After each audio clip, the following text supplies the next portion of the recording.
नमस्कार. आपल्या या चॅनलमध्ये तुमच्या सगळ्यांचं मनःपूर्वक स्वागत. आजचा दिवस केवळ एक तिथी नाही तर महापर्वाचा दिवस आहे. बुधवार, कार्तिक त्रिपुरारी पौर्णिमा.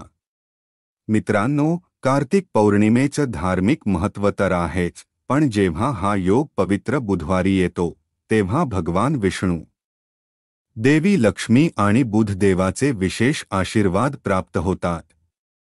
पौर्णिमा म्हणजे पूर्णत्व आणि बुधवारी केलेला हा उपाय तुमच्या आयुष्याला पूर्णत्व प्रदान करेल.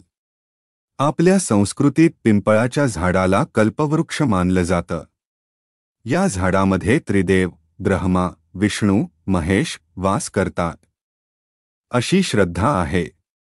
खास करून पिंपळाच्या मुळात साक्षात भगवान विष्णूंचा वास असतो. म्हणून आजच्या बुधवारी विष्णूला प्रिय असलेल्या पिंपळाला अर्पण केलेली फक्त एक वस्तू तुमच्या 100 पिढ्यांचे दारिद्र्य नष्ट करेल. ती एक वस्तू म्हणजे काय?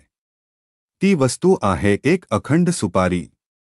पूजेमध्ये सुपारीला गणपतीचं आणि स्थिर लक्ष्मीचं रूप मानलं जातं. चला पाहूया हा महाप्रयोग कसा करायचा. सर्वप्रथम बुधवारी सकाळी लवकर उठा. स्नान करून स्वच्छ, शक्य असल्यास पिवळ्या रंगाचे वस्त्र परिधान करा. एक तांब्याचा कलश घेऊन त्यात शुद्ध पाणी भरा. आता या पाण्यात एक अखंड सुपारी आणि एक चिमूटभर हळद टाका. शांत आणि एकाग्र चित्ताने पिंपळाच्या झाडाजवळ जा. तिथे पोहोचल्यावर नमो भगवते वासुदेवाय या मंत्राचा जप करत पिंपळाच्या मुळाशी हे जल हळूहळू अर्पण करा. जल अर्पण झाल्यावर ती सुपारी मुळापाशी ठेवा.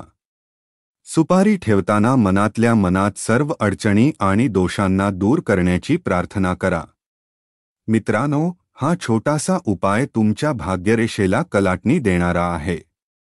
पिंपळामध्ये विष्णूंचा वास असल्याने ही सुपारी अर्पण केल्याने तुमच्या आयुष्यातून कर्जाचा भार, नकारात्मकता आणि सर्व दोष दूर होतील. लक्ष्मी माता तुमच्या घरात स्थिर वास करेल. तर मित्रांनो, आज आपण बुधवार कार्तिक त्रिपुरारी पौर्णिमेचा हा एक अखंड सुपारीचा महाउपाय सविस्तरपणे पाहिला. हा उपाय फक्त एक विधी नाही तर भगवान विष्णू आणि लक्ष्मी मातेच्या कृपेचं द्वार आहे. तुम्ही बघितलं की पिंपळाचं झाड आपल्यासाठी किती पवित्र आहे. या झाडाच्या मुळाशी केलेली छोटीशी सेवा तुमच्या कर्जमुक्तीचा मार्ग मोकळा करते. आजच्या दिवशी जर तुम्ही पूर्ण श्रद्धा आणि सकारात्मकतेने हा उपाय कराल तर तुमच्या आयुष्यातील सर्व दोष, अडथळे आणि नकारात्मकता पिंपळाच्या पानांसारखी गळून पडतील. आता थोडं शांत व्हा आणि विचार करा. आपल्यावर जे संकट आलं आहे, जे दारिद्र्य आहे, ते फक्त परिस्थिती आहे. या उपायाने ती परिस्थिती नक्कीच बदलेल. पण त्यासोबत तुमच्या मनात शांतता आणि निश्चितता असणं गरजेचं आहे. पौर्णिमेच्या या शुभ मुहूर्तावर संकल्प करा की तुम्ही भविष्यातही सत्कर्म करत राहाल. आम्ही तुमच्यासाठी असेच खास उपाय, मंत्र आणि तिथी घेऊन येत राहू. तुम्हाला जर हा व्हिडिओ खरंच महत्त्वपूर्ण वाटला असेल तर लगेच लाईक करा.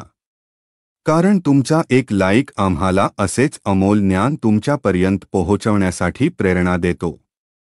तुम्ही आतापर्यंत चॅनलला सबस्क्राईब केलं नसेल तर लगेच सबस्क्राईब करा आणि बेल आयकॉन नक्की दाबा, जेणेकरून सर्वात आधी व्हिडिओची सूचना तुमच्यापर्यंत पोहोचेल. तुम्हाला जर धन प्राप्तीसाठी किंवा नवग्रहांच्या शांतीसाठी अन्य उपाय जाणून घ्यायचे असतील तर स्क्रीनवर दिसणाऱ्या दुसऱ्या व्हिडिओवर क्लिक करा.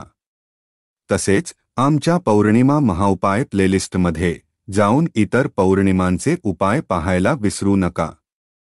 तुमच्या प्रत्येक अडचणीत आम्ही तुमच्यासोबत आहोत. पुन्हा भेटूया पुढच्या महत्त्वपूर्ण व्हिडिओमध्ये. तोपर्यंत नेहमी आनंदी राहा आणि देवाचे आशीर्वाद तुमच्या पाठीशी राहू दे.